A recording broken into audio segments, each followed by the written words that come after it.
Parliament की कार्रवाई के दौरान 4 जुम्मे को वज़ीर-ए-आज़म नरेंद्र मोदी ने सदर के खिताब पर शुक्रिया की तहरीक पर राज्यसभा में बहस का जवाब दिया। इस दौरान हिज़्ब-ए-इख्तिलाफ के अरकान ने उनकी बातों पर एहतजाज किया और वॉकआउट करके ऐवान से बाहर चले गए। बाद मीडिया से खिताब करते हुए मल्लिकार्जुन खड़गे ने कहा कि हमने ऐवान से वॉकआउट किया क्योंकि वज़ीर-ए-आज़म शुक्रिया की तहरीक का जवाब देते हुए गलत बयानी कर रहे थे।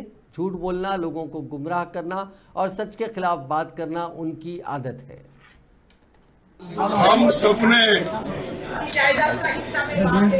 इसलिए वॉकआउट किया कि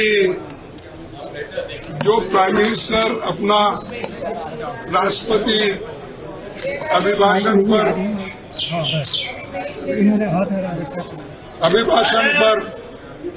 जो भाषण दे रहे थे, उन्होंने कुछ गलत बातें सदन को बताई,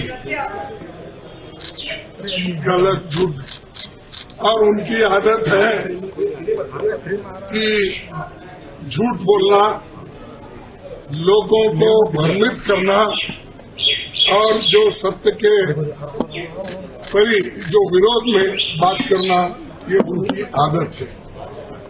और मैंने सिर्फ उनको इतना ही पूछा कि जब वो संविधान के बारे में बोले कि आज लोग संविधान के लिए बचाने के लिए डंडोरा पीट रहे हैं, ऐसी बात उन्होंने कही।